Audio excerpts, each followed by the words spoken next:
السلام علیکم مائی پیاری پیاری یوٹیوب فیملی. آج کا جو ولاگ ہے وہ میں مسجد الحرم سے سٹارٹ کر رہی ہوں. اور جیسے کہ میں نے پچھلی ویڈیو میں آپ کو بتا دیا تھا کہ ہم لوگ میقات پہ ہم نے احرام وغیرہ باندھ دیا تھا. اس کے بعد ہم لوگ مکہ میں ہم نے ہوٹل کا روم لیا. اس کے بعد ہم لوگ طواف کرنے کے لیے مسجد الحرم آئے. یہاں پر ہم لوگوں نے شوز وغیرہ رکھے، اور اگر آپ لوگ بھی چاہیں تو شوز کسی بھی ریک میں رکھ سکتے ہیں، اور پھر اس ریک کا نمبر جو ہے وہ آپ اس کی یا تو پکچر بنا لیں یا پھر اس کا نمبر نوٹ کر لیں، کیونکہ پھر شوز ملنا کافی مشکل ہوتے ہیں. یہ حرم کا گیٹ ہے، العمرہ گیٹ. تو یہ العمرہ گیٹ سے آپ انٹر ہوں گے. یہ العمرہ گیٹ سے ہی انٹری کی جاتی ہے. جو بھی لوگ طواف کرنے آتے ہیں، جو عمرہ پرفارم کرتے ہیں، وہ اسی گیٹ سے انٹر ہوتے ہیں. اس کے بعد جی ہم لوگوں نے بھی طواف سٹارٹ کر لیا تھا.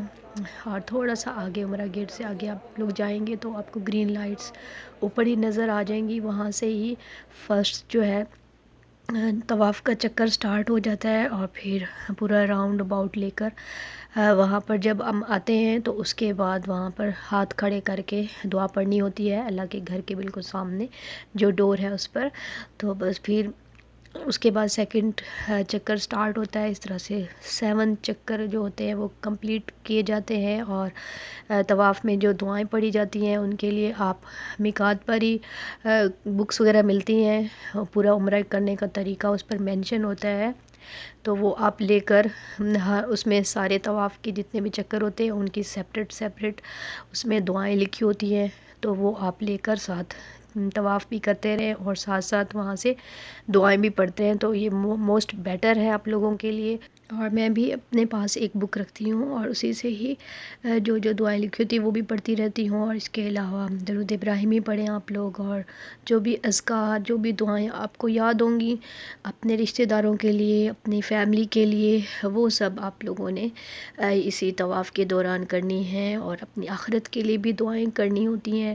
تو بس ہم لوگ بھی اسی طرح سے دعائیں وغیرہ کرتے رہتے ہیں. اور یہاں پر جی اب ہمارے طواف کے چکر کمپلیٹ ہو گئے تھے اور بچے تھک گئے تھے، اور یہاں پہ پھر 2 نفل ادا کرنے ہوتے ہیں مقام ابراہیم کے بالکل سامنے.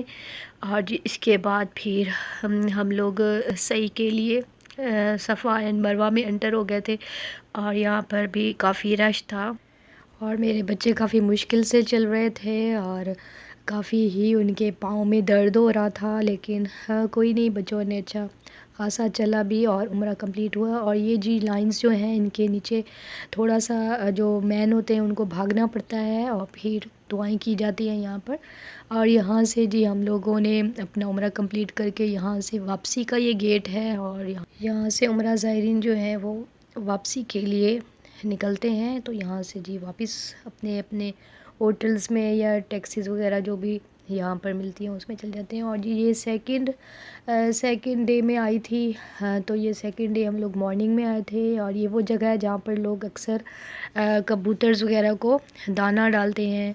تو یہ وہ جگہ ہے، وہاں سے ہم لوگ انٹر ہوئے تھے. اور یہاں پر جو پیجن تھے وہ اچھے خاصے لگتا ہے کہ عادی ہو گئے تھے انسانوں کے، کیونکہ ہم لوگ چل بھی رہے تھے تو وہ بالکل بھی نہیں ہم سے خوف زدہ بالکل بھی نہیں ہو رہے تھے، اور بالکل بھی فلائی نہیں کر رہے تھے. وہ ایسے چل رہے تھے جیسے کہ وہ انسانوں کے دوست ہو گئے ہوں. تو جی یہاں سے پھر ہم لوگ سیم اسی گیٹ پہ چلے گئے جہاں سے ہم لوگ عمرہ کے لیے انٹر ہوئے تھے، کیونکہ مجھے حرم میں بیٹھنا تھا. اور وہاں پر میں نے اپنی یوٹیوب فیملی جو بھی مجھے کمنٹس کرتی ہیں، میری فرینڈس اور جتنے بھی لوگ ہیں جو مجھے کمنٹس کرتے ہیں، ان سب کے لیے میں نے بہت دعا کی. اللہ تعالیٰ سب کو اس پیاری سی جگہ پر بلائے اور عمرہ کرنے کی سعادت نصیب فرمائے، اور سب کو ان کے کام میں کامیابی اور ترقی عطا فرمائے. آئی ہوپ کہ آپ لوگوں کو میرا آج کا ولاگ اچھا لگا ہوگا.